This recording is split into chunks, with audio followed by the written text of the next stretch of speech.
Good evening. I'm David Michael Kirby with New Ambassadors Theater Company, and you are joining us for an evening of Friday Night Footlights, our quarterly event where we present a play, an established play, on Friday night.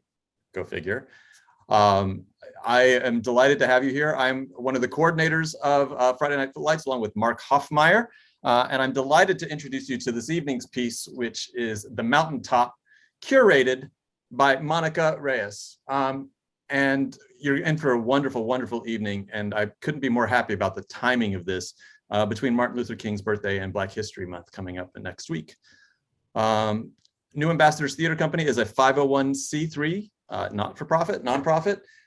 We've been around for a few years now, and we have incredible momentum. I encourage you to visit our website, newambassadorstheater, theatre.com.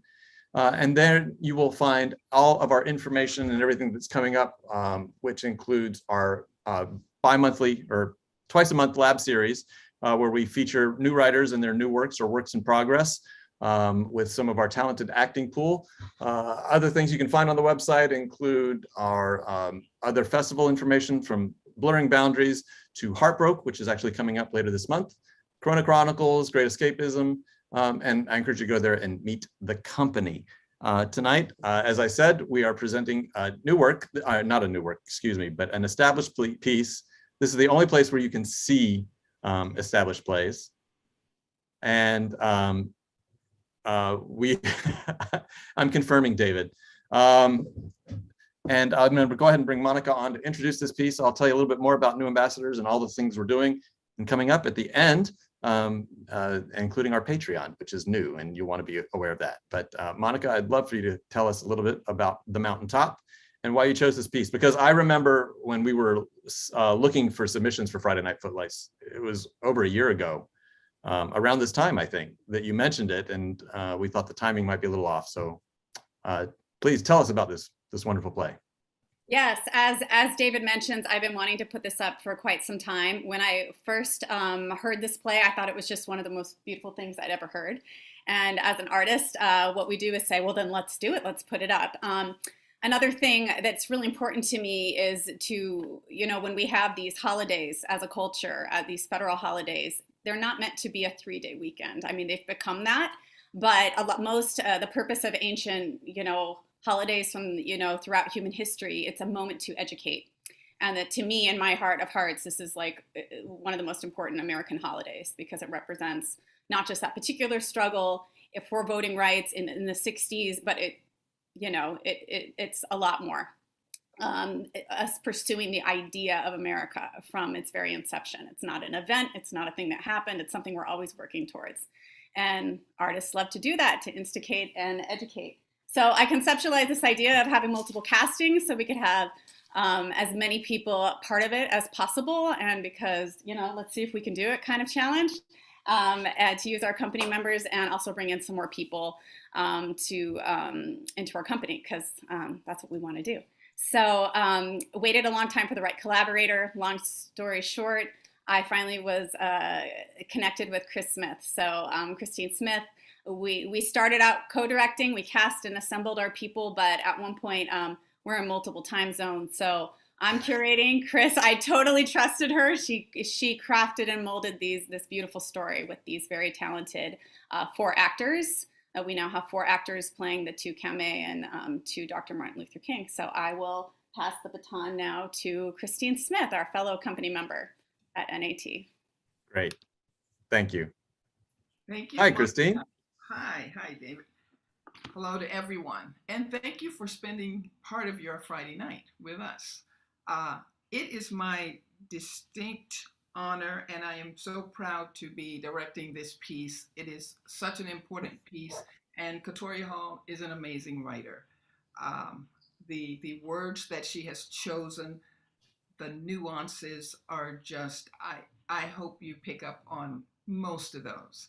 I'm happy that this piece is also being presented in between holidays and in between those historic months, because I think stories like this ought to be told all the time. There is no specific time to do a story like this. So I'm hopeful that we get on track with that. as That's Americans. Yeah, I totally agree. Yeah. So what I want to do right now is introduce this amazing cast, and they are all rising stars. So put on your sunglasses. In order of appearance, we have Ren Jackson, who is playing Dr. King. Hey, Ren. And then we'll have Star Kirkland, who is playing Kamei. I know Star. The next person you'll see as Dr. King is Arthur Gregory Pugh. Mr. Pugh, good to see you. And our second Kamei is none other than Sandra Paris. Excellent. I know all these folks. I'm very much looking forward to this evening. Well, if they're not all company members, maybe after tonight they will. Ren. Who knows? All right. If your guys are all set, I'm going to disappear and let you take it away and tell this story. Okay, great. Thank you.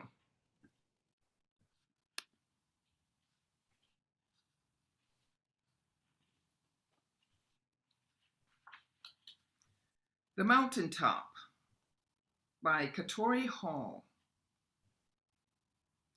April 3rd, 1968, room 306, the Lorraine Motel, Memphis, Tennessee. The outside streetlights project the shadows of rain sliding down the pane onto the walls.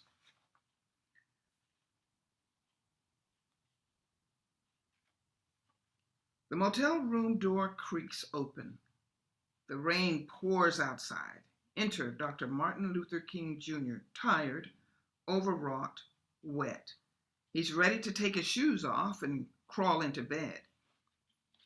He's hoarse and he coughs, but he stands in the doorway, the red and yellow motel sign casting a glow onto his face.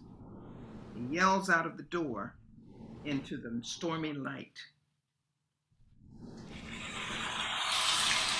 Abernathy, get me a pack of Pall Malls when you go. No, I said Pall Malls. I don't like those Winstons you smoke. You can call me Sedity all you like. I want me a Pall Mall. Pall Malls, man. Don't be cheap. It'll be back soon, man. I'm wanting one bad. That's right. That's right. He closes the door, locks it, and deadbolts it, chains the door. Then he pulls the curtain tight over the window. He walks around in the room in the darkness, but he knows the lay of the room well. He turns on a lone lamp that instantly illuminates the room.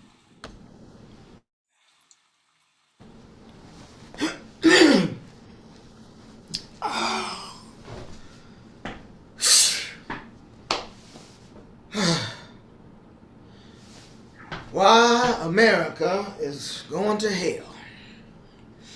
Why America is going to hell. Let's see. They're going to really burn me on the cross for that one. Let's see. America, you are too arrogant. What shall I say? What shall I say? Goes to the black rotary phone on the nightstand between the beds.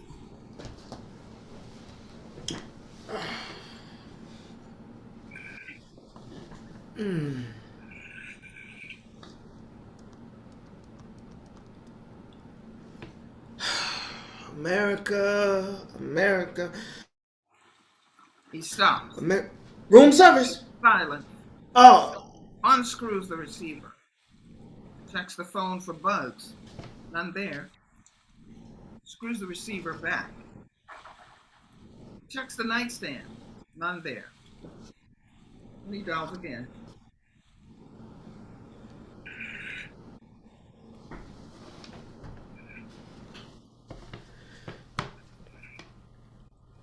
Room service.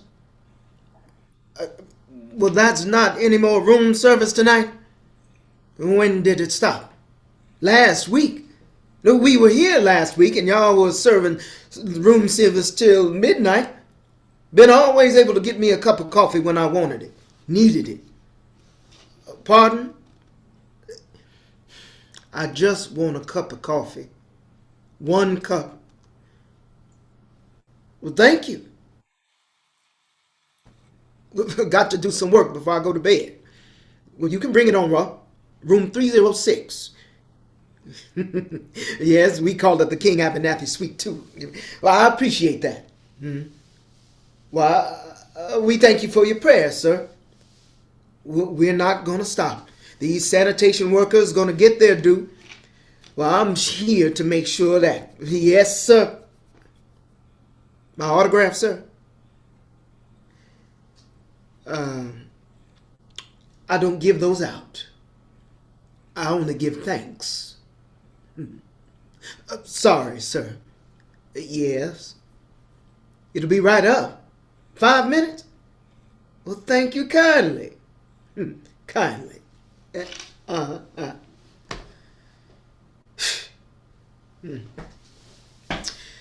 America, America, my country, 'tis of thee. My country who doles out constant misery. Woo-wee! Oh, sweet Jesus. I got marching feet and we ain't even marched yet.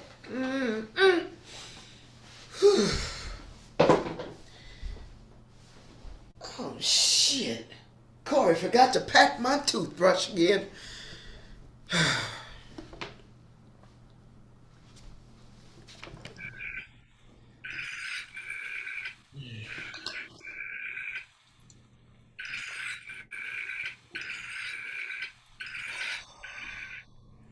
Corey, pick up. Corey, pick up. Corey, pick up the phone. My country who doles out constant misery, war abroad and war in your streets. Arrogant America. What shall I do with... Hey, Reverend, it's about time, man. The store ain't but down the street.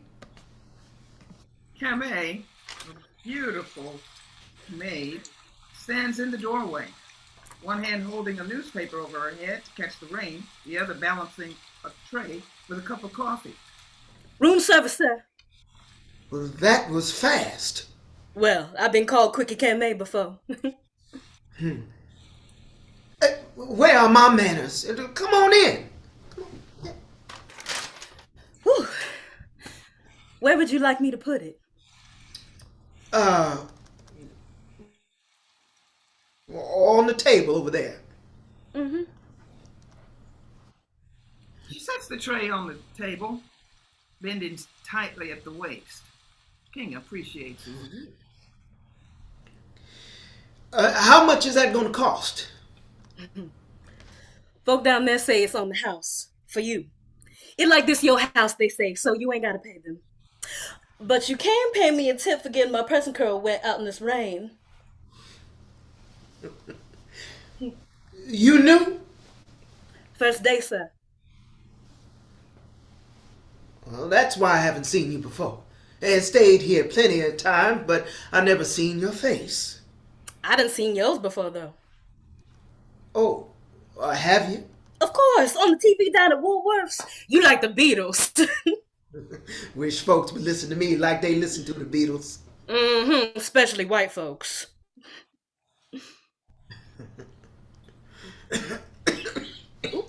Sound like you needed some tea, not no coffee. You got a cold? Just done getting the horse, shouting. And carrying on? No, not carrying on, testifying. Shame I didn't get a chance to see you tonight. I heard you carried on the storm up at Mason Temple. Well, how you know? Negro talk strike faster than lightning. They say folks was all crying, singing.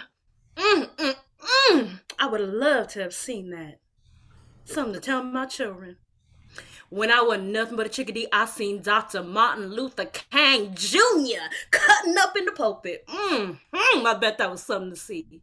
Wish there'd been more folks to see it. How many was there? A couple thousand. Honey, that a lot. It could have been more, in my humble opinion. But it was storming. Tornadoes and all get out. You can't get no Negro folks out in no rain like this. And why is that? Gotta strike it down if you move around too much. That's what my mama used to say. When it stormed like this, my mama say, be still. But I think she just wanted us children to sit our tails down somewhere because the lightning spooked the nerves so bad. Personally, I just think God be acting up. Do he?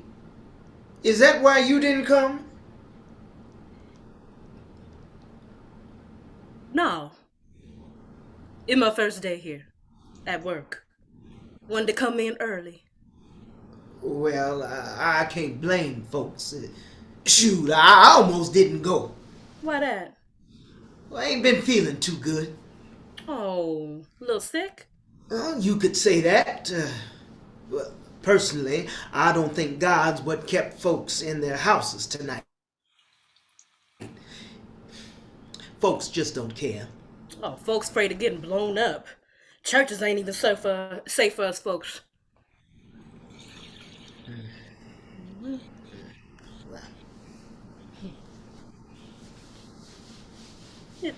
You all right? Well, yeah, sure.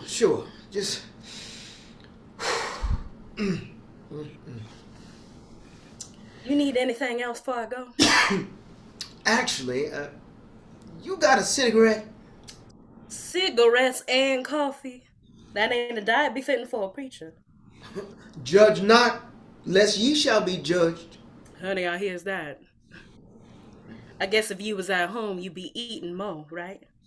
I suppose. What you miss the most she make? Her egg sandwiches. I likes them too.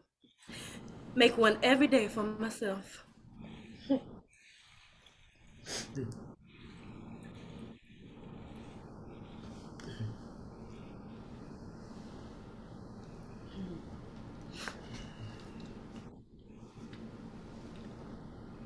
Not too many women running around smoking Pall Malls. Impressive. Quite. My daddy smoked Pall Mall. Said cools will kill you. Well, have one yourself. What? Well, smoke one with me. No, Preacher Kang. You about to have my boss up after me. I don't know what the rules is yet. Don't know where the dark corners in this place is to hide and smoke my Pall Malls. Don't even know which room to lay my head in for a quick nap. What about this one? Last folk up in here was doing the hoochie coochie for pay. I wouldn't lay down on that bed if somebody paid me. So, what kinds of rules does a little like you like to break? None that involve no preacher, I tells you that. Oh, everybody should break a rule every now and then. Yes, sir. I agrees with you. But not tonight. Not tonight.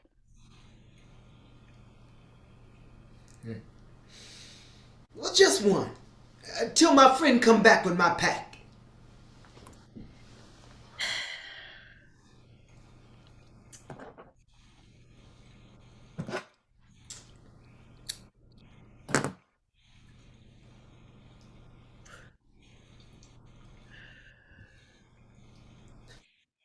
You sure do try hard.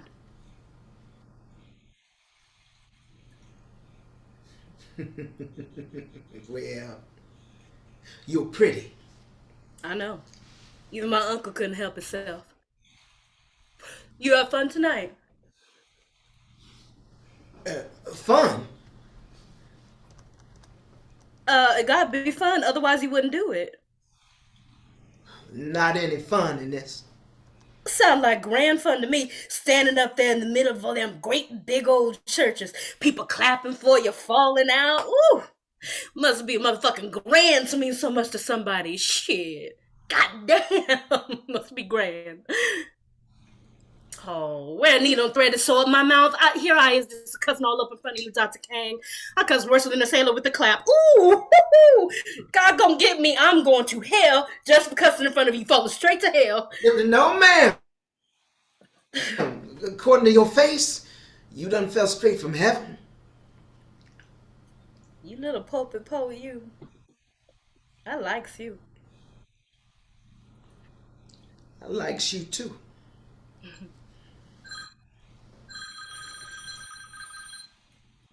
Oh, well, I'll just be on my, Just.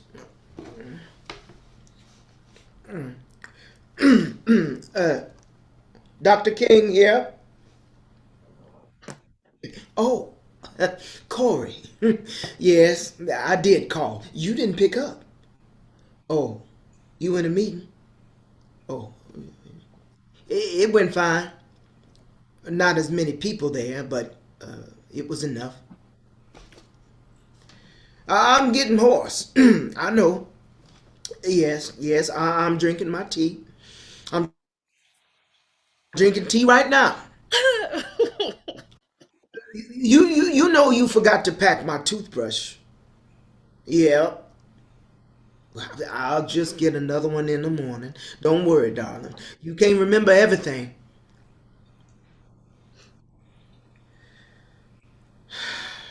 Did they call? What they say this time? Ugly voices.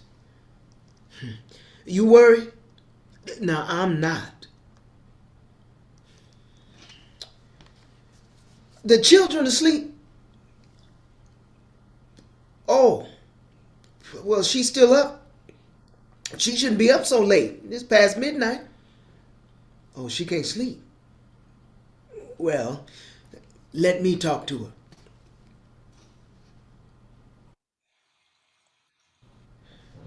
Hey, it's Paul. What Paul say? You have to listen to him all when Paul's not there. Yes. You having trouble sleeping? Well, me too. Sometime, you know what I do? I just lay down and pray for a bit, and that makes me nod off in no time. It makes everything real peaceful. You promise you're going to be good? Okay. Now let Paul speak to your mom. She's in the bathroom now.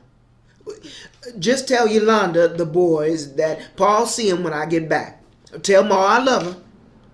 Good night, Bernice. You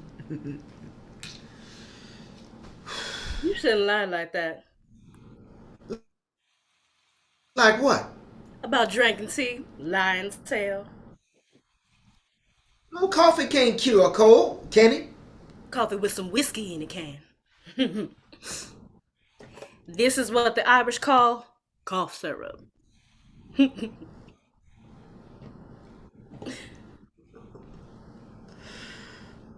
She's beautiful. Your wife? I seen her on the TV down at Woolworths too. Coretta Scott King. Mrs. King. Oh, yes. Mrs. King. The color of coffee with a lot of milk and a lot of sugar. Just how I like it. Well, I likes my coffee black and bitter. What's her name? Carrie May. That's not what you said earlier. Folks shorten it. Call me Camay. Carrie May? No.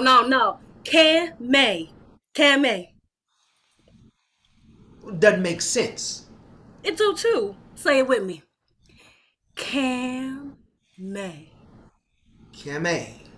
Camay. Carmay? Camay. Camay? Right. There you go. Oh, sound good coming out your mouth. A lot of things do. Sure do. Sure do. Well, you ask me if you need anything else. Just pick up the phone and give me a holler. The switchboard man will get me. I can ask for you especially. If me is what you want.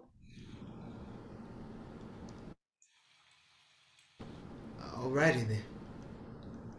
Alrighty then.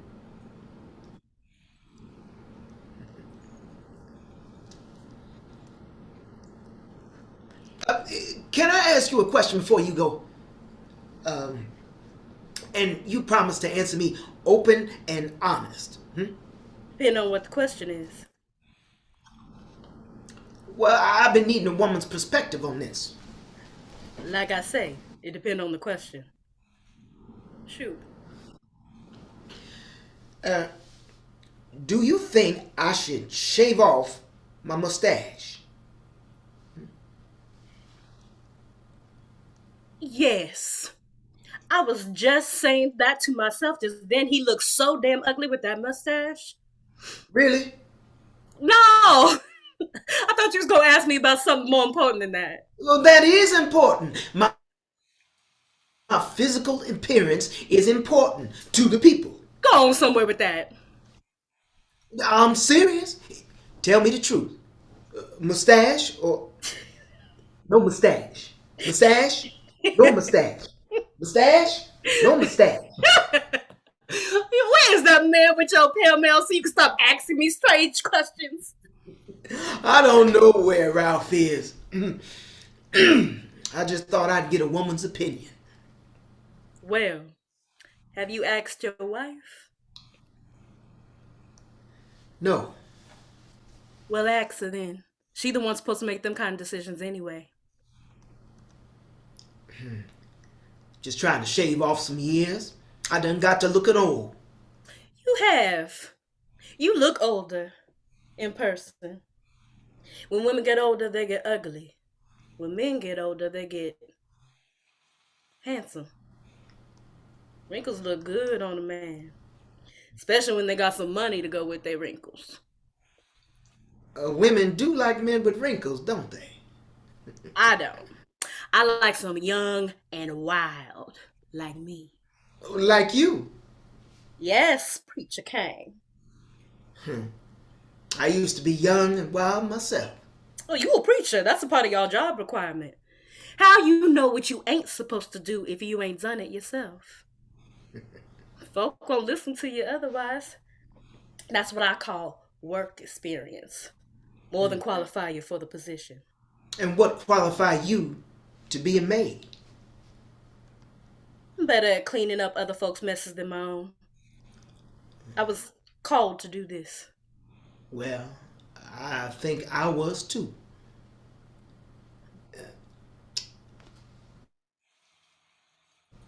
Can I have another one? You ain't gonna leave me here to work through the night with nothing to smoke on. Shit. All I got is one square left. Perhaps we can share? Like I say, you sure try hard at it. Well, the spirit is willing, but the flesh is weak.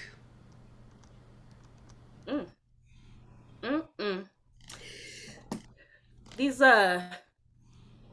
damn folk got you out here chain smoking harder than a motherfucker. Oh, there I go. I got to cussing again. I'm so sorry, Preacher Kang. I am so sorry. I should be ashamed of myself. God gonna get me for that one too. Don't worry. I forgive you. I'm glad somebody do. Well, I guess you got other folks' messes to clean up. I don't mean to keep you. Don't forget your umbrella. That ain't mine. That's yours. Boss told me to bring that up for you. Sorry I got it wet. Well, thank you. Thank you kindly. April 4th? How y'all get tomorrow's newspaper? Tomorrow already here. King challenges court restraint, vows to march. They got that right. This Mayor Lieb calls himself not allowing these sanitation workers to march. Over my dead body. Let's see. Yesterday, 2 U.S. Marshals sped across town to serve the Negro leaders with copies of the order. They found Dr. King and 4 other defendants at the Lorraine Motel. Folks can send you flowers, since they know where you're staying. Well, that ain't the only thing they can send me. The city said it was seeking the injunction as a means of protecting Dr. King. We are fearful that in the turmoil of the moment, someone may even harm Dr. King's life. And with all the force of language we can use, we want to emphasize that we don't want that to happen.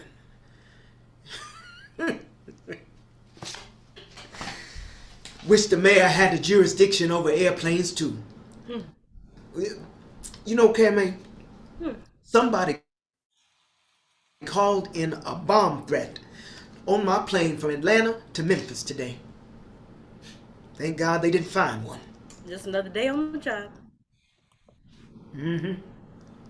Civil rights will kill you for the impale males will.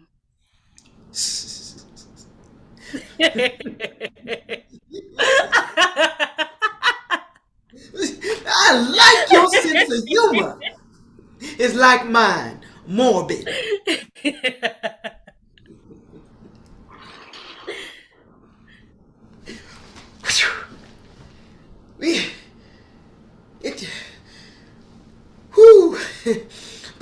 Thought they got me for a minute. You all right, you all right. Oh, yes. Yes, I am. Don't tell me a grown man like you afraid of a little lightning. Oh, no. That's not what I'm afraid of. Oh, the thunder? Yes, the sound. It sounds like... Fireworks. Yes. Indeed it does. Don't be scared, I love fireworks. I love me some fireworks. Mama used to take us on down to Tom Lee Park to see the fireworks every 4th of July. Independence Day. Well, that's right. Y'all bougie black folk call it Independence Day. I can't seem to quite call it that yet. You sure is pretty, Kang. That about the 3rd time you done told me that. Second.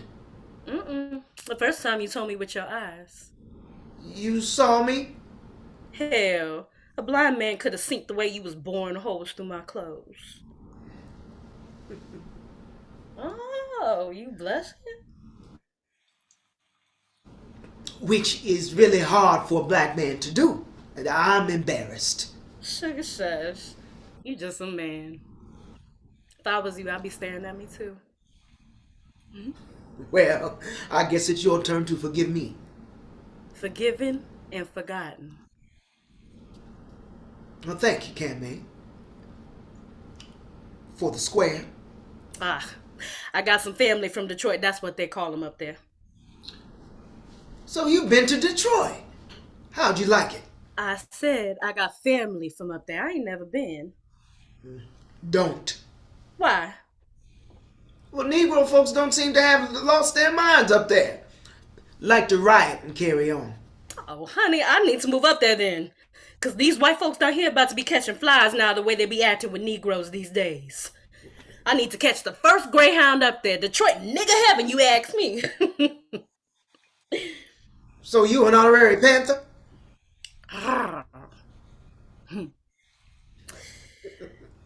Walking will only get you so far, Preacher Kang. We're not just walking. We're marching. Whatever it is, it ain't working. Well, it doesn't work when you have trifling Negroes who call themselves using peaceful protests to get a free color television. Who done did that? Well, just last week, me and my men organized a march for the... Garbage men. Yes, the sanitation workers. Must have been thousands upon thousands of people there. Thousands! Everybody from old men to teenage girls to little boys holding up signs that read, "I am a man." Somehow they squeezed me to the front and we linked arms and the march began. I am a man. I am a man. We shouted. Well, we hadn't walked but 1 block when we heard the sound of glass breaking. I was swept up in a tornado of arms and legs, coffin and mace. I didn't want to leave those people, Cammy. Didn't want to leave them. But my men pushed me into a passing car, and I looked through that back window and saw such blessed peace descend into chaos. Don't they know you can't be marching down the street, bust into store windows, and then go get you a free color television? And we're marching for a living wage, not a damn color TV. It just gives these police an excuse to shoot innocent folks, like that boy, Larry Payne. Larry Payne. Larry Payne. I'll never forget his name. Well, we back and we gonna do it right this time. So Larry Payne won't have to have died in vain. Where is that nigga with my pack? Maybe he got stuck talking with some crazy lady in the motel room too. I'm funny. Laugh. I'm worried. I don't want anything to happen to him. He happened upon something in the night. Don't know what I'd do without him. That your best friend? More loyal than a dog. He the one called me down to the church tonight. Got me out of bed. Just ain't been feeling right. He probably downstairs with my brother and them. Don't like to hang around me too much. I done got to being so moody nowadays. Forget about last week, Martin, he says. Forget about it. After the march, the papers called me Chicken a la King. I was a commie coward that leaves other people to clean up my mess. Martin Luther King. Seems like time's been a little rough on you. Who you telling? Who are you telling?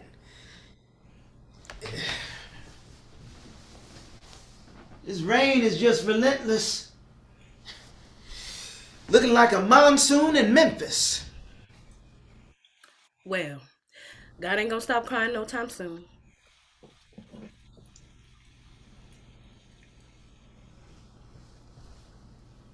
You know, What? you smoke like a man. You smoke like a fruit. Oh, come on, Cammy. Don't use those kind of words. What, you root for the fruits? Indeed, I do. All of God's children got wings. Well, I agrees with you on that one. But you just ain't smoking it right. Well, how am I supposed to smoke it? Like it's going out of style. Like you need it. Like you want it. That's how I smoke. Make a woman feel sexy. I bet I know why you smoke. Why? To feel sexy. 'Cause you look it. Oh, Cammy, now you really making me blush.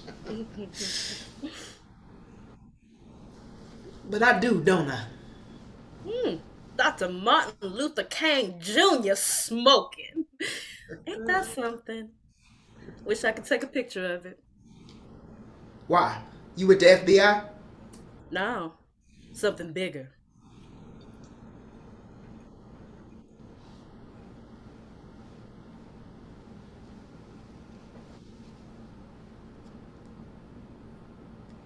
There you go. Now, just like that. Just like that. Pull harder. Harder. If you want to lead the people, you got to smoke like the people. That way the people will listen to you.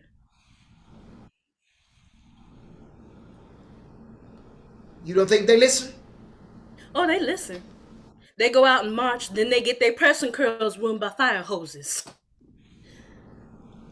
Folk done got tired, though, Preacher Kang.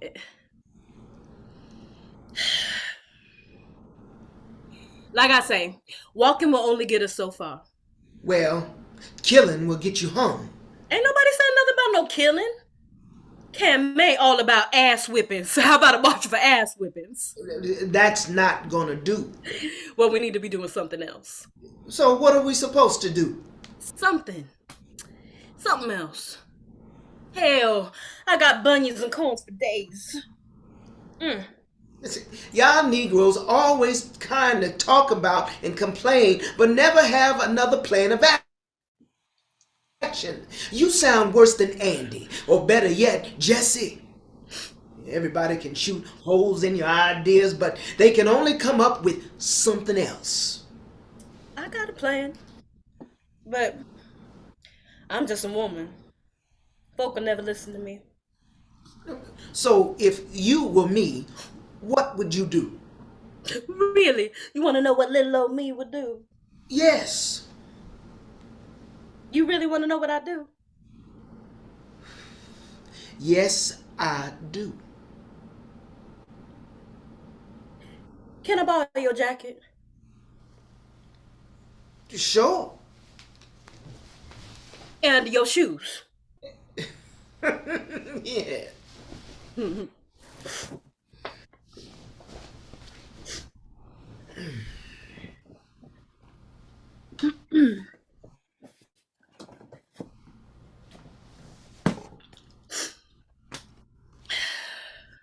Church, we have gathered here today to deal with a serious issue. It is an issue of great preponderance. You like that? Preponderance. It is a matter of importance more serious than my overgrown mustache. How do we deal with the white man? I have told you that our white man is our brother, and he should be treated as such. We touch our brother with the softest of hands. We greet our brothers with the widest of smiles. We give our brothers food when he is hungry. But it is hard to do this when our brother beats his fist upon our flesh. When he greets us with nigger and go back to Africa. When he punches us in our bellies, swelling with hunger. Abel was slain by his brother Cain, and just like the biblical times, today the white man is killing his Negro brethren, shackling his hands, keeping us from rising to the stars where we are bound to occupy. We have walked, our feet swelling with each step. We have been drowned by hoses, our dreams being washed away. We have been bitten by dogs, our skin forever scarred by hatred at its height. Our godly crowns have been turned into ashtrays for white man and lunch counters all across the South. To this I say, my brethren, a new day is coming. I am sick and tired of being sick and tired, and today is the day that I tell you to kill the white man. But not with your hands, not with your guns, but with your mind. We are fighting to sit at the same counter, but why, my brothers and sisters? We should build our own counters, our own restaurants, our own neighborhoods, our own schools. The white man ain't got nothing I want. Fuck the white man. Fuck the white man. I say fuck him. Ooh, I am so sorry, Preacher Kang. Oh, I just can't control my mouth. Obviously, neither can I. Well, you asked. That's what I would say if I was you. That's what you would say? That's what you would have me say? Why not? Fuck the white man. Hmm.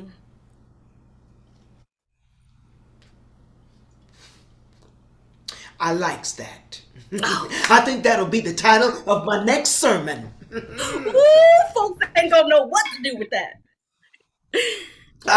Amen. Fuck 'em. I never thought I'd hear you say that. Ooh, wait! I mean, they got me so tired, Cam, eh? All this ripping and running around this entire world for what? For what? White folks don't seem to want to listen. Maybe you're right. Maybe the voice of violence is the only voice white folks are listening to. I'm tired of shouting and carrying on. Like you say, I'm hoarse. Sometimes I wonder where they get it from, you know. This hatred of us. I have seen so many people hate us, Cammy. Bombing folks' home, shooting folks, blowing up children. Make you scared to bring a Negro child into this world the way they be blowing them up. Yes, Cammy, they hate us so easily, and we love too much. Last time I heard, you was preaching everybody the same. Negro folk, white folk, we all alike. Well, at the most human level, we are all the same. What one thing we all got in common? We scared, Cammy. We all scared. Scared of each other, scared of ourselves. They just scared. Scared of losing something that they've had their whole lives.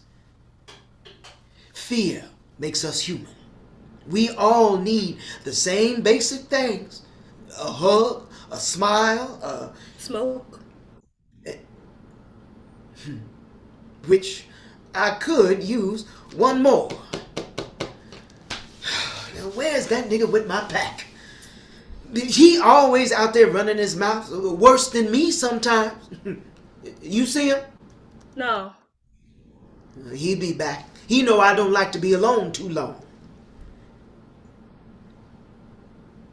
I just wish you had another one to share, of course.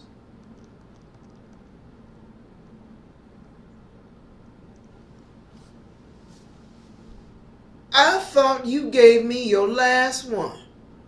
I did. But I'm a magician. I got more where that came from. More tricks up your sleeve.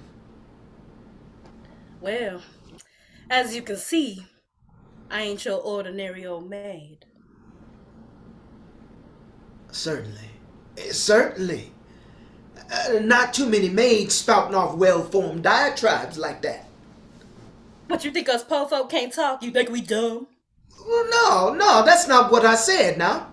You think you always gotta talk for us? No, that's not what I said. What you saying? I'm saying that most maids don't sound like professors. Well, let me school you, you bougie Negro. I don't need no PhD to give you some knowledge, understand? Divinity school. Ha! You don't know who you messing with. Well, Cammy, I just like your style.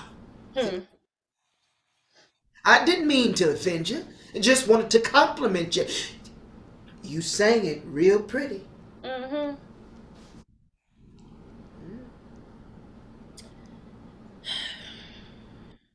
Well, tell me, how are my oratorical skills? See, you didn't even think I knew them words. How are my oratorical skills compared to, Mine? Sure. I'm better. Oh, really now? Well, you made it sound real pretty now, but really, I'm better. And nobody can make it pretty like me. I've been doing this for years, darling. Gonna be doing it till the day I die. But was it good? For a woman, yes. And if I was a man? Then you'd be like Malcolm X. So you calling Malcolm X a sissy? No, that's not what I said. You Cammy. calling Malcolm X a sissy? No, I'm not Cammy. I'ma tell on you. What? Malcolm! Martin think you a sissy. Cammy, now come from out that door. You hear that, Malcolm? He calling you a sissy. Come here. I'd strike him down for that too if I was you. Now, didn't your mama teach you how to sit still when it's thunder and lightning? Didn't I tell you I was hard-headed and ain't mind her one bit? Well, God don't like to be laughed at. Why? I laugh at God all the time. God funny as hell. God a funny-ass motherfucker. Ooh. I don't like the way you talk about God. You might need to leave, you blaspheming God like that. I was just trying to make you laugh. Bring a little laughter to your life. I like making folks laugh, Preacher Kang. God knows you need it. I don't mind laughing. I like a good joke. Got to. Nowadays, I just don't like how you talk about God. I'm sorry. God don't mind.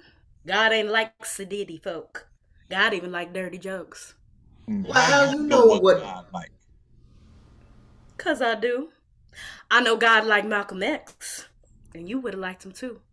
He didn't drink, smoke, cuss, or cheat on his wife. And how are you privy to this information? Like I said before, Negro talk strike faster than lightning. Did you ever meet him? Once. But we never got a chance to really Talk? before he got Killed? That's a shame. he was only 39. I'm 39.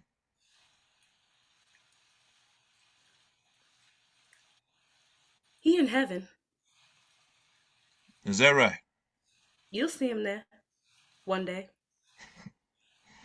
Kimmy, you talk a lot of nonsense sometimes. Nonsense coming out of a pretty woman's mouth ain't nonsense at all. It's poetry. No, I think that's what would your kind of folks say? Bullshit. Ooh! I like it when your feathers get ruffled. You get all blunt. It look cute on you. But you will. In heaven. So you think he in heaven right now? But wouldn't he be? I don't know. He talked a lot of Truth? violence. He had a weakness for violent words. Speak by the sword, die by the sword. Speak by love, die by hate. We all have weaknesses, Preacher Kang. I'm sure you got your own. Just ain't never let nobody know. For what it worth, I know God like you. The real you. Do he really? She likes you. She? She told me she likes you. That if you was in heaven, you'd be her husband. Okay, maid. Is that what God said? Yep. So God is in love with me.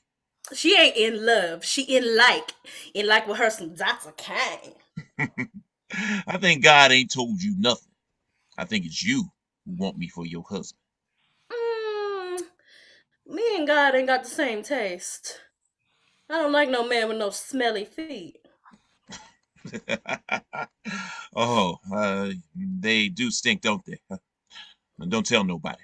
Oh, honey, your shoes off. I think the whole world know by now. Who would have thought Dr. Kang got stanky feet? Ooh, and you got holes in your socks too.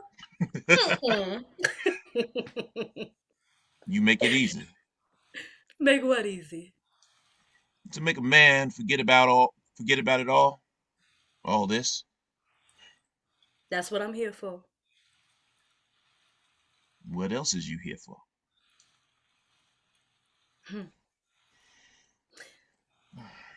What? You trying to lynch yourself? Here, let me help you.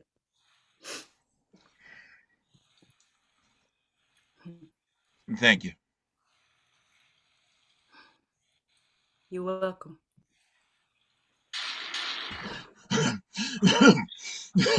You all right? I can't breathe. Well, I've been known to have that effect on men. No, I mean, I can't. Oh my God. Oh God, did I do something wrong? I can't. Oh my God, I did something wrong. I did something. Just look into my eyes. Just look right there. I can't. Michael. I can't. Michael. I can't. Michael.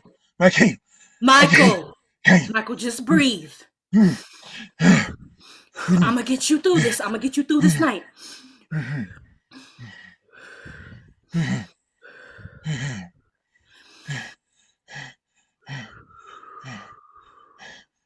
You called me Michael. I did? Yes. You did. You called me Michael. You scared me. How would you know that? Know what? To call me that? Call you what? You know what the hell I'm talking about. Oh, okay, calm down, Mike. I mean, Preacher Kang, I didn't mean to call you out your name. But that is my name. My childhood name. How do you know my real name? My Christian name? So you one of them, huh? I'm so sorry. I never wanted to do this. This is so hard for me to do. An incognito, a spy. I was sent to... What? Tempt me? Hell, you was the one tempting me. Get me all off my job. I don't want to hear it. Get out. No. I said get out, you spook. I was only doing my job. I said get out. Coming in here tempting me. Preacher Kang. King overturns the furniture, searching for bugs, and Preacher Kang. Well, what y'all think? Y'all can trap me, record me with a woman? Well, y'all not gonna catch me. Preacher Kang, Sending stop. tapes to my wife, trying to break up my family. So paranoid. Trying to break my spirit. You think you could break me? Well, you can't break me. You will never break me again. Kang, calm down. You will never break me. grabs Kamei by her arm and aggressively pulls her towards him. You're hurting me, Preacher Kang. You hurting me. How much they paid you, you spook? How much? Let go. You're hurting me. Where the hell is Ralph? Ralph, I got a spook. You wrong. You wrong. Where the hell is Ralph? Hey! Hey!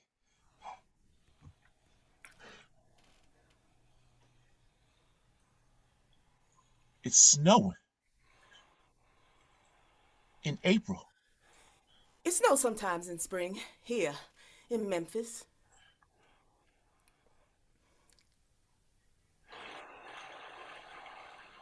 It's still there. The snow is still there. As it should be. No. I'm just tired. I'm tired. I'm seeing things that ain't there. No, it's there. No, it's not. Tell me it's not. See, it's there. No. You drugged me. You slipped something in my coffee. Some hippie pills in my coffee. Got me seeing things that ain't there. I just put some whiskey up in there to relax you. You put some hippie pills in my coffee. Make me see snow. Snow. I can't go nowhere. I can't get out. Relax. Calm down. Help. No dial tone. Michael. Quit calling me that. We need to calm you down.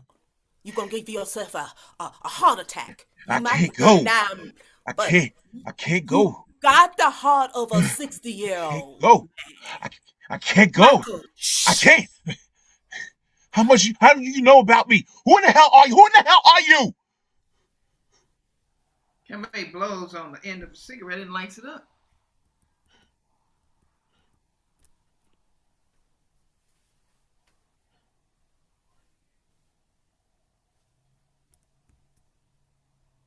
I know. Angel breath is some hot breath.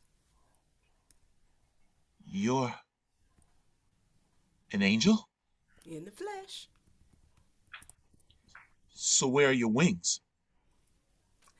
They'll get me anywhere I need to go. Wow. An angel. Yes, I'm here to take you to the other side. The other side, so I'm not dead. No, not yet. Whew! Because I was about to get mad if heaven looked like this. What? I'm not going to hell, am I? No. Heaven is where you headed. Good, good, good. Do all angels look as good as you? Yes. Well, heaven must be mighty nice then. I wonder what the women in hell look like. Honey, they're finer. Why you think they in hell? Kame, are you really an angel? Sorry I called you Michael. Not too many folk probably know know that about you. God said that your Christian name kind of calms you down, right? Ralph called you that too. Calm you down quick fast. It's a nice name. It ain't better than Kame though. I changed it when my... your daddy died. When you was just 5. I done read your file. But I don't know why y'all want to be named after some Martin Luther though. I met him in the cafeteria today and he kind of weird, very. You're really an angel. What else I gotta do for you to believe me? Cry flowers? But why did God send you? What you mean by that? Why he... She send you? You're not what I was expecting. Shit. You weren't what I was expecting, Preacher Kang. Well, I'm not perfect. Well, that you ain't. Hey, don't judge me. You cussing, fussing, drinking angel. Well, God know what you like, huh? Hey. Now that ain't fair now. The truth ain't gots to be fair. It's the truth. But why you? Believe me, I ain't want this job. First day, bring you over to Kang? I ain't want to do it. But God be getting these prayers from a little named Bunny. Please, God, don't let my daddy die. When I heard it, well, it just about broke my heart. I just had to come. Kame starts to cry and flowers bloom at her feet. You know her nickname. Bernice, my sweet Bernice. My baby girl spoke to you? Her prayers are powerful. I can tell she yawned. She got a way with words, a gift. Sounded like she gonna be a preacher one day. I don't like children too much, but she's something. My bunny. My baby girl. Even she knows. Yes, I gotta take you to the other side. Look, I know you're afraid, Preacher Kang. How you know I'm afraid? Because you should be. She points to the door of the motel. Beneath the door burns bright red. The door begins to bulge and wave as fingers begin to push and poke through. King slowly walks toward the door, drawn to the danger, drawn to the bullet. You talk about fear, Kame. Well, I felt fear. Felt it in my guts. Felt it in my toes. Felt it even when I stood in front of my own congregation in my own church. There, beneath that old rugged cross, I quaked and shook with fear. My insides churned and I forgot how hard to keep them from leaping out of my mouth. You see, a Negro man is not safe in a pulpit. Not even in the pulpit of his own making. Sunday mornings have been the mornings when I am the most afraid. Because in this country, a pulpit is like a pedestal. And we all know that in America, the tall tree is felled first. Tall trees have more wood to burn, Kame. We are the sacrifice. You've been knowing I was coming, haven't you? Yes. Oh, yes. I have dreamed of you, rather had nightmares. In my darkest hours, I even prayed for you with my eyes wide open. Been so many death threats that some nights I've asked God, please, just get it over with. Even tonight at the church. Who knew death would be so beautiful? Almost make a man want to die. You're not afraid of me? Fear has been my companion, my lover. I know the touch of fear, even know more than I know the touch of my own wife. Fear Kamei is my best friend. She's the reason I get up in the morning, because I know if I'm still afraid, then I'm still alive. Tomorrow, anytime, you're gonna have to take my hand. Tomorrow? But I'm not ready to die. But God say it time. No, it's not my time. I ain't ready. I still got work to do. Why America is going to hell? A country that sends its boys to bathe little bitty brown babies in the blood of our greed is headed for a crossroads of conscience. You hear what I said? You ain't gonna be able to finish that, no. And the consequence, our young are flown back home in star-spangled coffins. Unwashable our hands as we stand at heaven's gates, wondering why our God will not let us in. And why won't she let us in? Because America is going to hell. Cast down like Lucifer in the pit to burn, baby, burn. I thought I was the radical. A tsunami of rage is rolling across at the bottom of our seas, and America, my sweet America, is surrounded by rising water, waiting to drown. Pharaohs will be overthrown when that great wave of change casts them into the rolling waters. But the children of the Nile will rise. I say will rise, my brethren. Can I get an amen? I said, can I get an amen? Amen. See? That'll make a good sermon now, won't it? Hell, I'd sit in a pew for a few for that one. So you agree with me? Well, I got to finish my sermon, and I need to be alone to finish my sermon, so you could just gonna have to fly on away. Preacher Kang. Exactly 1 year ago, I stood in that pulpit in Riverside and shouted that this war would be our own violent undoing. Freedom suicide. Well, I tell you, there weren't too many amens that Sunday. But who is a man who does not speak his heart's conscience? He is not a man. But I am a man. If they could only see that love is the most radical weapon there is. But they won't listen. Instead, they have called me every name but a child of God. Even my own men. You're splitting the movement, Martin. You're splitting the movement. You can't focus on war and poverty and Negroes. Well, ain't you just a civil rights leader? You can't be talking about war, then this, then that. And why the hell not? Who the hell you think you is, the president? Preacher Kang, you can't call all the shots all the time. Just a little more time. Just a little more time. America. America. Preacher Kang. My country, 'tis of thee. You're making my job My harder. country who doles out Harder constant misery. than it already is. War abroad, then war on your streets. Arrogant America. This is hard on me. Hard on you. Hard on you. What about it being hard on me? My family, on Corey, on the movement. Has God ever thought about that? God ain't the one you need to be mad at while you up there yelling. God ain't the one you need to be blaming. Then who needs to be blamed? It ain't who needs to be blamed, Preacher Kang. It's what. It ain't who, it's what, Preacher Kang. Evil is not under God's jurisdiction, but good is. Well, can't you stop it? Catch whatever's coming? That ain't my job. God said I gotta get you ready to come on home. But I still got work to do. I got more sermons in me, more goals, more plans.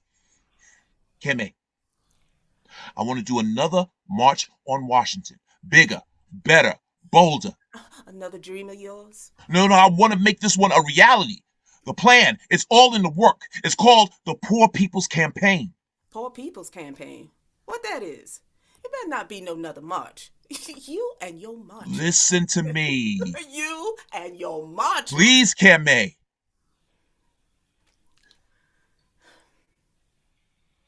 I'm listening. Go on.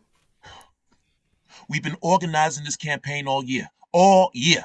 Imagine, Kame, on the Washington Mall, not thousands, but millions. Millions of Negroes on the Washington Mall? She. No.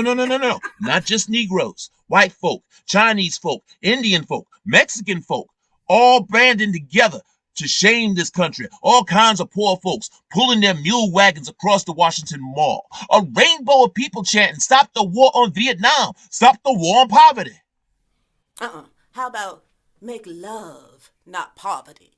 Well, hey, I like that one too. But if they can call me Commie King all they like, I don't care. Poor people matter, Kame. They matter. That's why we had to come here, not to walk, but to march peacefully. Memphis is just a dress rehearsal for the big one. Memphis is just the beginning. Your man will carry it on. But I'm the leader of this movement, the head of the body. Well, the body will just have to grow another head because Memphis is the end of the road for you. End of the road. But can't you talk to God? Honey, I can't do you no special kind of favors. Just till the end of the month, till I see this plan through, just till April 29th. And what if she let you? You just gonna keep on saying one more day, one more month, one more this, one more that. No, I won't. Oh, yes, you will. I know you, Preacher Kang. But I have so much work to do. But what about your mans? Can't they see it through? They don't dream the same dreams I do, Kame. They think I'm crazy to dream this big, and maybe I am a little crazy. But how can we fight a war in Vietnam, but not the war against Negroes in our streets? How can we try to put a man on the moon, but not feed starving children in Mississippi? There's so much I gotta do, so much I haven't yet accomplished, so much. I got to finish what I started. It ain't all about you. You. Gosh, you men are so selfish. They always think about them. Them, ha. Well, let me tell you something, Preacher Kang. Let me tell you, like most men, you ain't gonna be able to finish what you started. My house has been bombed. I have been pelted with rocks. My arm twisted behind my back, my face shoved into a ground of gravel. I have been kicked at, spit at, pummeled, abused, looked at with the deepest scorn. I had been stabbed in my chest and I walked away alive. Alive! If I would have sneezed, I would have died. Well, I'm glad you ain't have no cold that day. Look at the life I lived. You tell me I ain't got favor with God after all that? Tell me I ain't jumped over every hurdle of this race. Well, sometimes you done cleared the hurdles, and sometimes you ain't. Remember Albany? You done brought us far, but you a man. You just a man, baby. You're not God, though some folk'll say you got mighty close. You know, sometimes you failed. Like when that boy got shot. Larry Payne. Well, that wasn't your fault. The police killed that boy, not you. So this hotel room will become my tomb. But I've survived so much. Honey, I know all about your trials and tribulations. I done read your blessings file. It bigger than your FBI file, and that bigger than the Bible. I know it might be hard on you and hard for you to leave this life, your family, and all your plans. But you're going to have to pass off the baton, little man. You in a relay race, albeit the fastest runner we done ever seen. But you about to burn out, superstar. You're going to have to pass off that baton. I know I have dropped this baton so many times over this race, but I promise I ain't gonna do it again. Tell her. Tell her? Yes, tell her. I promise I won't ever drop this baton again. Tell her she needs to let me stay. Ask her for me. You ain't supposed to question God. That's the rule. You know that. There ain't no rules for an angel like you. Shit. God got rules. I had to read the whole Bible today. Please, May. Dr. Kang. Please. Well, what you gonna give me? A kiss from the Kang. I don't want no kiss from you because you ain't brushed your teeth. Please, May. King goes down on one knee, on bended knee. He plucks one of the flowers from the carpet and hands it to her in submission. Ugh.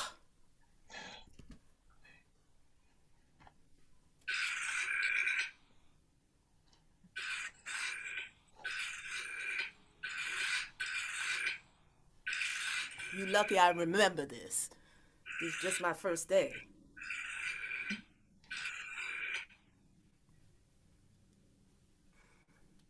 Hello, St. Augustine? What up? Yeah, can I speak to God? What? What's she doing? Oh, there's some big forest fires. She had to go make some rain. And, when's she gonna be back? Well, can you call her cell phone? Because this man is really getting on my nerves. I'm trying to get him on the program. Yeah, I know. That's what I tried to tell him. You know, martyrs. Joe Kang. He trying to get on the cell. The cell? It like a phone that ain't got no cord. A phone with no cord? Sort of like when you're talking to God. Don't need no real cord. She just sort of answers. Hello there, God. It's me, Kame. How it going? It's going pretty good, yep. Yeah, I'm halfway through my shift, taking a break. But, well, there's a bit of problem. He said he ain't ready. That's what I told him. I know. I know. Let me talk to her. No. I want to talk to your supervisor. Shh, I'm trying to butter her up first. Let me talk to her. Hold on a minute, Preacher Kang. Yes, but he's stubborn and quite convincing. He sure do got away with words. I know, you told me. You want to talk to him? Well, good, because he want to talk to you.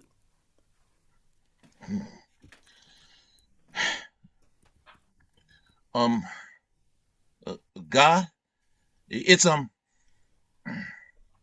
Dr. Martin Luther King Oh, yes, Michael to you. Yes, ma'am. Yes, ma'am. Yes, ma'am. Is she? Black and proud. Lord have mercy. God, ma'am, you don't sound like I thought you sound. Oh, no. Pardon me if that offends. I like how you sound. Kind of like my grandma. Well, it is a compliment. I loved her dearly. I love you more, though. Kame told me that you might be busy tonight. Oh, you have time for me. For one of your favorites. And God, you all right? You sound hoarse. Oh, you tired. Well, it must be tiring to be everywhere all at the same time. Well, God, I don't mean to trouble you, ma'am, but I wanted to ask you something. You see, I have always listened to you, honored your word, lived by your word, for the most part. God, please don't strike me down for asking this, but I want to live. I have plans, lots of plans in my head, in my heart, and my people need me. They need me. And I need to see them to the promised land. Well, I know that's not what I said earlier tonight. I know I wasn't lying exactly. I just didn't know she was coming so soon. I meant every word I said tonight when I spoke those people. Dead honest, no pun intended. God, I want to see my people there. The tide is turning. War is becoming the order of the day, and I must convince them to stay vigilant. We've come too far to turn back now. I mean, God, listen to me. Who else is better fit for this job? I mean, who will take my place? Jesse. I thought Ralph would be a better. No. I haven't turned vain. On the contrary. But I am a servant for you, God, ma'am. Yes, I've been a servant for you all my life. At one point in time, I might not have been up for the challenge, but I knew this was all par for the course, and I did your will. I honored your will. God, ma'am, let me not die a man who doesn't get to hug his children one last time. Let me not die a man who never gets to make love to his wife one last time. Let me not be a man who dies afraid and alone.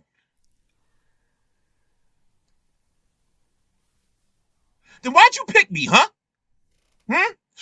No disrespect. But if you didn't know what I could do with what my talents were then, well, you got some nerve dragging me here into this moldy motel room in Memphis to die, huh? Of all places. Well, I am angry. There have been many a nights when I have held my tongue when it came to you, but not tonight. Not tonight. I have continuously put my life on the line, gave it all up for you and your word. You told me that I'd be safe in your arms. You protected me all this time, glued a pair of wings to my back. But now I've flown too close to the sun. I'm falling into the ocean of death. God, how dare you take me down? I beg of you. God, ma'am, God. What'd she say? I think she hung up on me. Could have been a dropped call. A dropped call? How does one drop a call? This angel talk you speak. Oh, you act like I'm speaking in tongues. Well, you speak of things I know nothing about. Yes, I speak of the future. The future. Ooh, you done got me in trouble. Doggone, tan my hide from brown to barbecue. How I get you in trouble? Look, I can't just call her for you.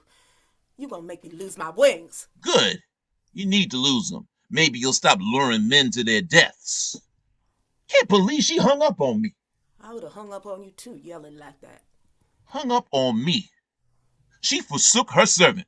Oh, she ain't forsake you neither. She just ain't want to hear your shit. She got the right. She is God, you know. And I am Dr. King, you know.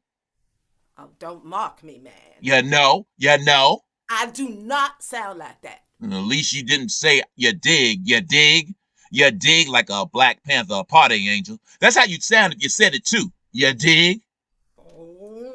He picks up a pillow lying on the bed and pelts him with it. Oh, May? Oh, God gonna get you beating up on one of her favorites like this. I can't believe she done sent me to come get you with your crazy ass. He pelts him with a pillow again and again. King picks up a pillow to protect himself. This time. You think you so funny, Preacher Kang. Oh, that's right. Hit me if you think you're bad. He is quick and surprisingly good at pillow fighting. He clobbers her over the head with the pillows. Ow! And that's what you get for battling the Kang of pillow fighting. You can't hit angels with pillows. Pillow. She flies across the bed. You can't hit angels with pillows. Where's that rule? In the Bible. Where? Ezekiel, fool. She clobbers him one good time. He falls onto the bed. Her pillow bursts and the feathers flutter, spilling across the room. He hits her back and his pillow bursts. More feathers fly across the room. They laugh and laugh and the feathers are falling. falling everywhere like the rain was before and the snow was before. There's a feather pillow blizzard inside room 306 at the Lorraine Motel. The king and his death angel roll in the feather storm of their own making. The pillows, now void of fluff, are tossed to the wayside. And then, Stop it. I bet you're ticklish. Don't tickle me. Why? Because I'm going to pee on you. Oh, angels don't pee. Try me. That's in the Bible, too. No, it's not. Watch out. My piss going to burn you. I don't believe you. You better. he tickled her. I'm peeing. Stop. I'm peeing. Finally, somehow pins Kamei onto her back. He's on top of her. They stop, getting to each other's eyes, out of breath, a bit sweaty. Oh, I never thought death would be so beautiful. Sometimes. Tonight's a good night. I remembered my rouge. Kame, Yes, Mr. Kang? hold me. King's eyes well with tears, and this strong, grown man dissolves into the child no one ever saw. He slides down on top of her, and Kamei holds him and rubs his back as if he were a child. There. Let it all out. Give it all to me. I will take it all. There. Give it all to me. I've been praying that it would stop, There. Shh. that it would all go away. I never wanted to do this. I just wanted to be a minister in my small church. But when you make a call, you must heed the call. I just wanted to be a minister. That was enough. That was enough. But God had bigger plans for you. Why me? Why not you? 'Cause I'm just a man. I know. And it's time for me to come on home. Help me. Help me get my things together. You won't be needing that. Won't be needing that at all. Haven't got all you need. Well, I need to leave my men some instructions. They can do it on notes. their own. But I need to tell them what to do when I'm gone. They'll know what to do. You taught them well. Well, my wife. I need to call my wife.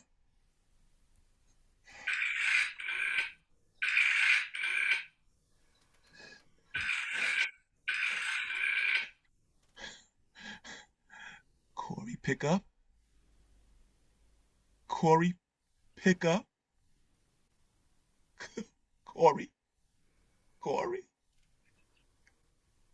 Corey, pick up.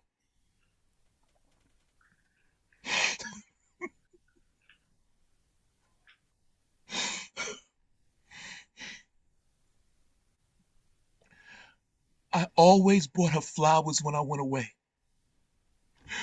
Always with the mind that they would last long enough until I made it home. Sometimes they would. Most times they didn't. I could never make amends, so I bought her flowers that would stand in for those passing pockets of time as I existed for her. I picked a beautiful flower called absence, and it bloomed like dandelions, a weed she could never rid her garden of. Last week, when I was home, I walked past this shop and I saw the most perfect flowers, radiant red carnations. I went into the store, and you know what I found out, Kame? They weren't real. My eyes had fooled me. But I bought those flowers, and they arrived yesterday morning before I left aboard the plane to Memphis. She came to me with a twinkle in her eye and said, Why, Martin, you never give me these old artificial things. I smiled. Today is different. Today, You knew she'd need a flower that could last forever. if only I could tell them how sorry I am. If only I could have been there with them. I miss birthdays. I miss holidays. I You did miss... what you had to do. We needed you. The world needed you. Many a times I wanted to quit, to give up the ghost. But you didn't. You prevailed. I don't know for what. I sacrificed my marriage, my family, my health. For what? Powerful the man that get more done dead than alive. I don't want to be a martyr. But the suit fits you well. I am a man. I am just a man. Tomorrow, you'll be a man-made martyr. No, better yet, a saint. No. Don't call me that. I'm a sinner, not a saint. I'm not deserving of that title. You think I am? You must. God must have been impressed with how you've lived your life. No, she weren't. But I thought angels were perfect. You perfect? No. Then why should I be? Honey, I've robbed, I've lied, I've cheated, I've failed, I've cursed. But what I'm ashamed of most is I've hated myself. Sacrificed my flesh so that others might feel whole again. I thought it was my duty, all that I had to offer this world. What else was a poor black woman, the mule of the world, here for?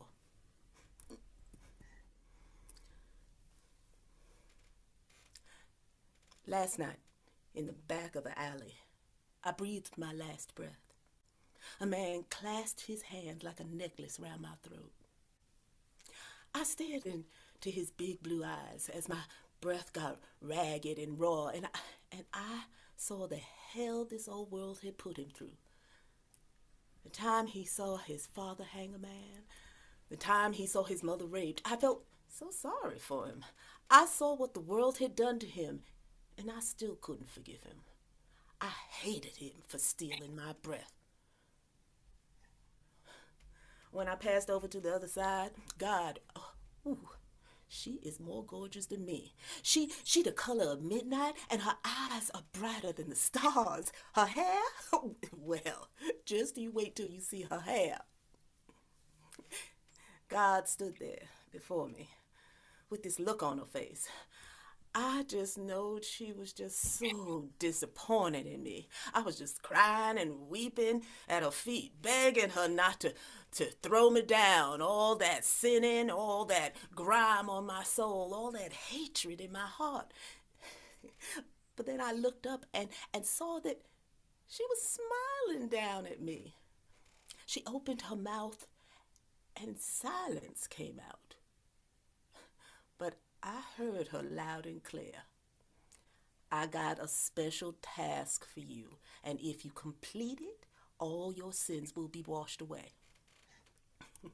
I opened my file, and I saw my task was you. What could little old me give to big old you? I thought you was gonna be perfect. Well, you ain't. But then you are. You have the biggest heart I done ever known.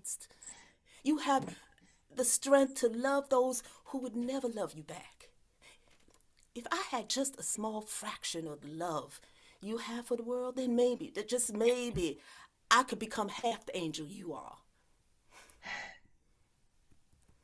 Will I die at the hands of a white man too? Yes, speak by love, die by hate. Where will it be? On the balcony, just right there. How? Surrounded by those who love you. Will you be there to clean up the mess? It would be an honor, Preacher Kang. Will there be others after me to carry on the baton. Oh, many will carry it on, but there'll never be another you. You're a once-in-a-lifetime affair. Is the future as beautiful as you? Yes, and it's ugly as me, too. I want to see it. I don't know if you can handle it. It might break your heart. My heart already weary, Kame. I want to see it before I die. But I thought you done already seen the promised land. In my dreams. But I want to see it with my eyes, my own eyes. If I really see it, I will die a happy man tomorrow. I will go willingly into your arms, Kame. If you just let me see these dreams, I'll never see. I'll let you see. But when you call back, you have to come. I'm gonna have to take you home tomorrow. What time should I meet you? 6:01 p.m. Is it gonna hurt? You won't feel the hurt. The world will. You promise? I promise. You ready?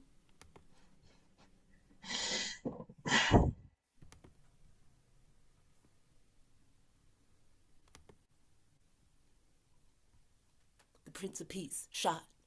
His blood stains this concrete outside room 306. A worker wipes away the blood, but not before Jesse baptizes his hands on the balcony. The baton passes on. Memphis burning, D.C. burning, cities burning, Vietnam burning, coffins coming home, another Kennedy killed. The baton passes on. Bayard Rustin, Stonewall riots, Andrew Young, Julian Bond, Bob Marley, redemption songs, Angela Davis, Assata Shakur, Afro picks, Black raised fists, Olympics. The baton passes on. White children, black children, Crayola colored children, together in a cafeteria. Roots, the Jeffersons, Sidney Poitier, Superfly, Isaac Hayes, James Brown. I'm black and I'm proud. Jesse for president. I am somebody. Crips, Bloods, red, blue, white, crack, smack, Marion Barry, tracks, AIDS, Reagan wins again, Berlin walls, apartheid falls, Robben Island sets Mandela free, Rodney King screams, "Can't we all just get along?" The baton passes on. No peace in the Middle East. Ruby D, you sure is ugly. Spike Lee, Rhonda bleeds. Bill Clinton, Run DMC, BET, walk this way. The baton passes on. And on to the break of dawn for the American song, "We Shall Overcome." A white Bronco flees into the night. If it doesn't fit, you must acquit. James Beard, Columbine, Ron Brown, Colin Powell, Clarence Thomas, Tupac, Oprah, Biggie, crack corners from Crenshaw to MLK Boulevard, Saddam Hussein, Osama bin Laden, George Bush, Condi Rice, the towers sigh, the world turns gray, September 11, one bright morning day. Katrina, American is apple pie. Drove the Chevy to the levee, but the levee was drowned. The Superdome, drive-bys, McDonald's, diabetes, Iraq, NBA, high-paid slaves, the children of the Nile rise, a nuclear 8 Mile, black picket fences, and January 6, American flags, and black presidents. The baton passes on. The baton passes on. The baton passes on. The baton passes on. Good, the bad, and the ugly of America continue to proceed like a fluid mental freeway into the very edge of now and perhaps beyond. It's like a river with no levee, and the images flood our senses, our minds, and our hearts. The sound and the fury of it all rises to a frenetic peak until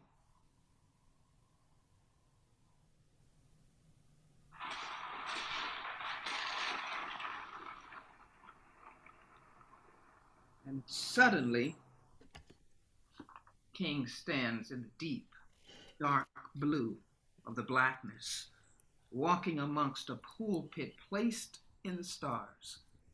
He's looking over our heads, past us, through us, floating above us in the silence. What is this vision I see before me? Could this be my wildest dream? There it is. There it is. A land where hunger is no more. A land where war is no more. A land where riches is no more. Poverty is no more. Color is no more. Destruction is no more. Only love. Radical, fierce love. The promised land here on earth. I accept. I will never walk through that blessed garden over yonder. That lush land out on the far side of the moon. It is so. King's mouth cannot articulate his dreams. For once, he's speechless, his eyes well with tears. Well, nobody said it was going to be easy. Nobody said it would happen in an instant. Everybody said we'd never get there, but then again, nobody thought we'd make it this far. Can I get an amen? I said, can I get an amen? You have wandered the desert, the flaming sands burning your feet, but you are standing at the edge of Canaan on a mountaintop, made of the dreams of men and women who have paid the ultimate price with their lives. Children of the Nile, you must rise, as you can no longer walk weary through this world with widowed backs. Your time is now. I tell you, now. The baton may have been dropped, but anyone can pick it back up. I don't know where in the race we are, but we cut that baton and pass it along. This baton is no longer the burden of my image can bear. For you are the climbers, the new carriers of the cross. I beg you, implore you, don't give in and toss it off. On this here mountaintop, there is beauty to behold. The promised land, your promised land in black, red, white, blue, brown, and gold. Canaan is calling. She is calling for you to come. The promised land is so close and yet so far away. So close and yet so far away. So close and yet so. Time.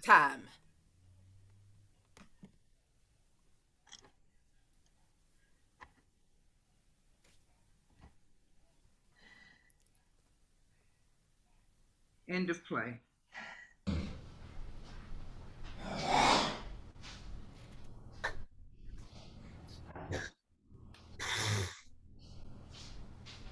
Wow. Y'all come back on because I got to take a minute to start talking. Take the kudos. Bravo, all. Well done. Well done. That was amazing. That was one of the most incredible things I've ever seen done on Zoom. Thank you so much. Bravo. Who else was crying when King was talking about giving his wife flowers for the last time? Yeah. I don't know where I started crying. I mean, I laughed a lot too, and I didn't expect that. A lot of good humor in it. Yeah. But you guys did such a beautiful job of bringing these characters to life. People, well, Dr. King, who we know, Kamei, who we don't, but you created such vivid three-dimensional characters that transcended this limitation of Zoom. I can't imagine what this would be like to watch in a live theater. But it was just stellar work, incredible acting. All four of you transcended your own personalities to become these characters to me. And it was really delightful to see multiple actors do each role. I love the way you directed that. It was great.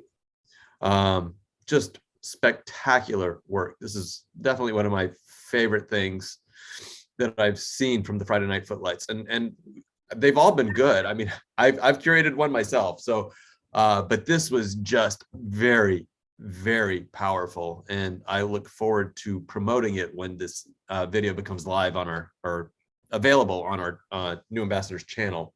I just wanted to be a minister in a small church. Right? That moment. Just wanted to be a minister in a small church. Oh. I want to give an extra thanks to our Very well director. done, everyone.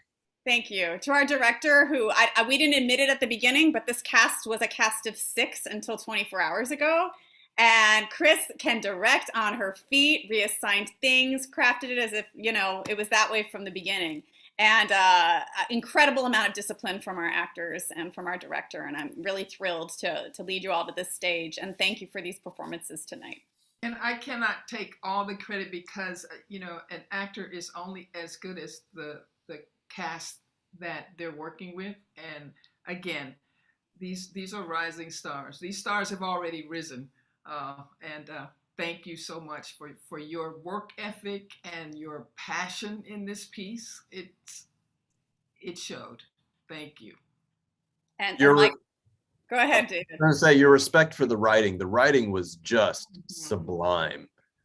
It was some of the best writing I think I've ever experienced in a script, and you brought it to life so beautifully. I'm really And I am rarely speechless, but I am in awe of what you presented tonight. It was just amazing. You should be very, very proud. I've lived with this story for many years, and then the last several weeks or so that we've been working on it, it's like been right there. It's all I've concentrated on. And so I was like, well, there's a lot of stage direction in this, but you know what? Let's remove that and just let them tell the story. So there were some that needed to be told, but for the most part, these people are amazing. Yeah, no, I didn't miss it. It was just, it was completely comprehensible as it went. Yeah. Really wonderful, wonderful job. Katori Hall is phenomenal. She won the Pulitzer for something else. Maybe that'll be our next reading, just in 2021. So you're right. It's true. Yeah, no, I'm grateful that, you know, because of the pandemic, that's what started New Ambassadors doing these Friday Night Footlights, which is really the only chance that we get to do plays that have already been established somewhere else. We encourage our members to bring something that is a passion project. And obviously this was a passion project for Monica, that she's pursued it for a year. And I'm so glad we got to finally present this. I would hate to have missed this. And I'm grateful to you all. Thank you, Jennifer Downs, for introducing me to Chris a couple months ago, or very recently, a month ago. And then we were able to do it and pull it together very quickly. So thank you. I look forward to working with all of you again. Bravo, bravo. Well, I need to wrap it up and bring it back to New Ambassadors, of course, which made this all possible. Thank you all for joining us. We hope to see you again in other New Ambassadors projects coming in, whether it's a lab or one of our festivals. Speaking of which, we are currently meeting to determine the plays for Heartbroke. Heartbroke was our last live festival in February of 2019. And we're looking to bring it back live again this year. So stay tuned. Again, go to our website, newambassadorstheaterre.com. Sign up for our newsletter, which comes bi-weekly, weekly, I can't remember. But you'll get all the information there. But you can also go peruse all the other things that we do, including our other festivals, including bi-weekly. Our other festivals, other than Heartbroke, we have Blurring Boundaries, which was our initial festival a few years ago. And then in October, we have October Fear Fest, which is sort of Twilight Zone, creepy, you know, freaky, a lot of fun. So we're hoping to be back with that live this year. And you'll also see some other things there. There's Patreon. You can support us through our Patreon page and get some bonus access and material and information. As well as, or you can just do a general donation. Make sure you follow us on our social media, Facebook, Instagram, Twitter. And our next event is going to be our lab, Friday night lab on, is it Friday? They had been Wednesday. Wednesday. Okay, February 9th, whatever day that is. Mark Hoffmeyer, who has popped in here tonight, is going to be hosting that one. Our featured playwrights include Ben Dworkin, David Adam Gill, our artistic director, and Luis Alberto Quintero. If you go to our website, you'll find a link where you can sign up if you're interested in acting and volunteer your time and say you're available. If you are watching us here on YouTube now, we encourage you to like and subscribe to all the information. And if you click the bell, yeah, everybody knows this. If you click the bell, you'll get notified when we go live and do things like this. I think that's just about everything here. I want to thank everybody for joining us tonight. I know I saw on YouTube that we had a few people commenting, so I encourage you guys to go and look at that chat. But I can't thank you enough again for this was a wonderful way to end the week, and you gave me a lot to think about as we go into the weekend. So thank you, thank you, thank you. Thank you, David, for telling me in December, you're up, Monica. What's it going to be? I'm like, well, I could make a role for myself, but we have to do the Mountaintop, that one first. So it's such an honor for us to bring this work to this stage. Thank you, Monica. And you honored us with this work. So thank you all. All right, say goodnight to YouTube land.